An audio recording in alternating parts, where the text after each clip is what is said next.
so I talked to him in private. My job is not to leave your side for a minute. So sorry, can't do. He was so firm about this, so I finally gave up and let him come with us. We went to a private movie theater and watched a super sad movie together. Minutes into the movie, Theo and I were already crying our hearts out, while Damon had no reaction at all. What was he, a robot? After the movie, we went to a fancy restaurant and I was having a good time with the lobster until Theo started forcing himself on me. Just one kiss, babe. Come on. Not now, Theo. We're in a public place and people are staring. But he was persistent.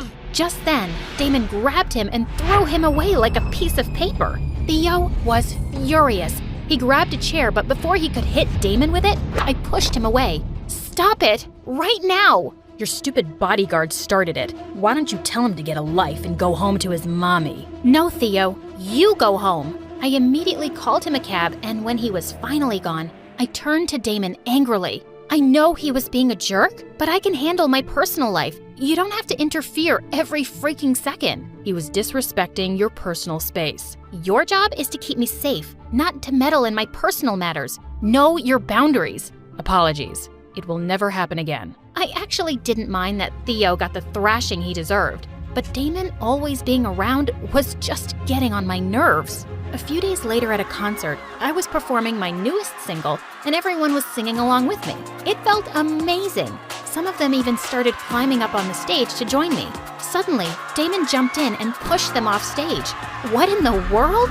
He then lifted me and carried me to the backstage in the middle of my freaking performance. I finally had enough. My parents are paying you to protect me, not to annoy me and screw up my concerts. Your life is in danger, ma'am. You have to treat everyone as an enemy. That is ridiculous. Whoever sends those stupid threats is probably just some harmless loser. Better to be safe than sorry. I complained to my parents about his behavior, but they praised him for it. But he's ruining my career and even my personal life. He's just doing his job, honey, and that's to make sure you're safe all the time. They were hopeless cases, so I resorted to Tessa instead, and she came up with a plan. Test his patience, annoy him, do everything you can to make him quit. You're good at that, you gorgeous brat. I love the sound of it, girl. You're the best. Of course I am. I stayed up at 4 a.m. that night to disturb Damon in his sleep, but to my surprise, he was already up. I need you to get my favorite Starbucks coffee.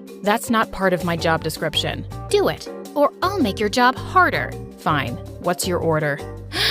1 iced venti caramel macchiato with 6 shots of mocha, 1/4 non-fat milk, 1/8 almond milk with medium whipped cream, and a caramel drizzle with a rose design on top, in a biodegradable takeaway cup with a pink straw. Got it.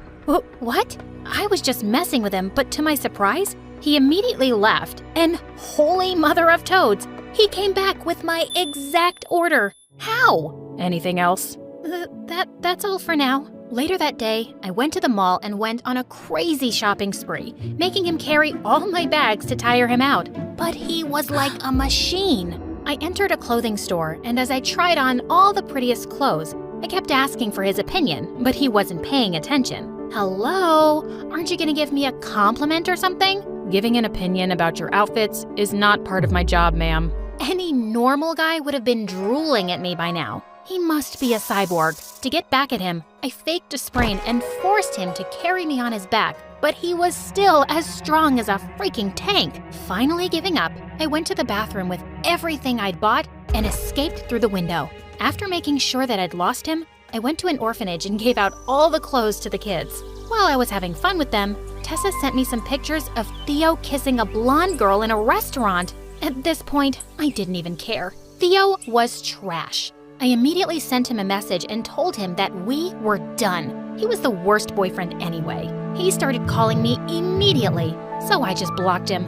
Problem solved. Later, I went to a local club to celebrate my breakup, and while I was dancing my heart out, I was shocked to see someone watching me from the bar. Damon! Of course he tracked me down. A cute guy tried to dance with me, and suddenly, Damon came and pushed him away. Hey, listen, buddy, I'm sick of this. If you're gonna keep scaring all the other guys away, you dance with me. I don't mix business with pleasure. Dance with me, or go sit quietly in a corner while I find someone. Before I could poke the guy next to me, Damon suddenly grabbed my hand to dance. Just then, the song shifted to a slow, romantic one, and he pulled me in closer by the waist.